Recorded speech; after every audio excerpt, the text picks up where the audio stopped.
It's time now for business. Let's say hello to Kate Moody. Hi, Francois. They're talking up this concept of a vaccine passport. Summer's not that far away.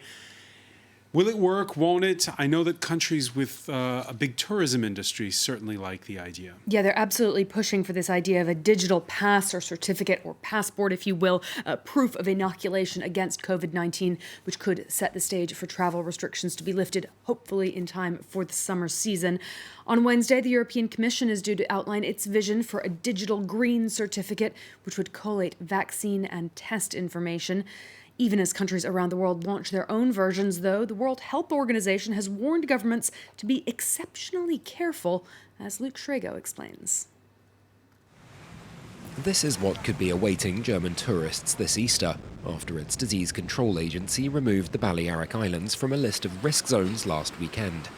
While Spanish citizens are still facing their own travel restrictions, Madrid was upbeat, particularly with tourism worth over 12% of the nation's GDP before the pandemic, and the idea of COVID travel passes now waiting in the wings.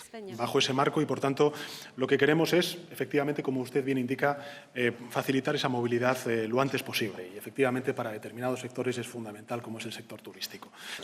Greece, too, has said it would welcome vaccinated tourists. However, with global vaccination programs still gaining pace, the World Health Organization doesn't yet think COVID passports are justified. We have to be exceptionally careful because right now we're dealing with a tremendously inequitous situation in the world where the likelihood of you being offered or getting a vaccine is very much to do with the country you live in, very much to do with the level of wealth. Other nations are moving on in their own way, with the US hopeful of a return to travel by July the 4th, and China, shut to most foreigners for a year now, easing up. 为了有序恢复中外人员往来，中方对已经接种中国生产的新冠肺炎疫苗，并持疫苗接种证明材料的外籍人员提供来华签证便利。 Beijing has for now only approved 4 of its own vaccines for domestic use, while struggling to have them accepted in the West with a lack of transparency over test data. The UK, EU and Norway have signed an agreement on fishing quotas in the North Sea for this year. The trilateral deal establishes limits on cod, herring, pollock and other fish to be caught by fishing boats from the respective parties in 2021. Norway is outside the European Union, but part of the European single market. It negotiates North Sea quotas with the bloc each year, and it now has to include the UK in those discussions. Catch limits were a key sticking point in Brexit trade negotiations between London and Brussels. This deal is a step towards rectifying some of those outstanding issues. Let's check in on the day's trading action now. The major European indices closed higher. The Frankfurt DAX was boosted by Volkswagen, whose shares jumped around 7% by the close. Shares of AstraZeneca, meanwhile, rising about over 3.5% in London, despite that wave of European countries suspending use of its COVID-19 vaccine. The Anglo-Swiss pharmaceutical giant shrugging off those concerns, insisting its product remains safe. A mixed picture on Wall Street. The Dow Jones lagging in the red there after Monday's record close. Investors shrugging off weaker than expected data on retail sales and factory output in the U.S., focusing instead on the U.S. Federal Reserve's 2-day policy meeting, which is kicked off today in Washington. Moving on to some of the day's other business headlines now.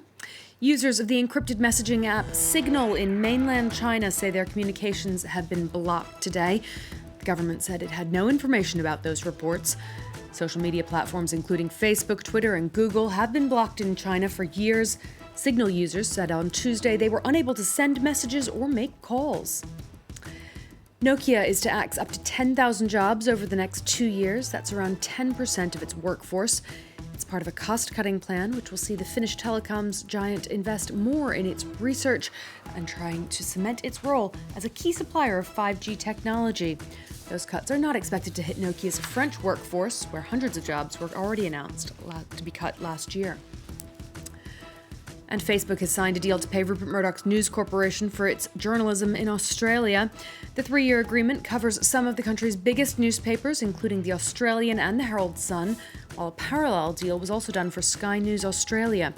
It comes after a dispute over a new media bargaining law led Facebook to temporarily block access to Australian news content last month, before reversing course, of course, Francois, and that law did go ahead with a few changes, a nod perhaps to those round of protests that we've heard from Facebook, Google, and other tech companies. All right, many thanks for that, Kate Moody. We'll have more business news coming up for you later.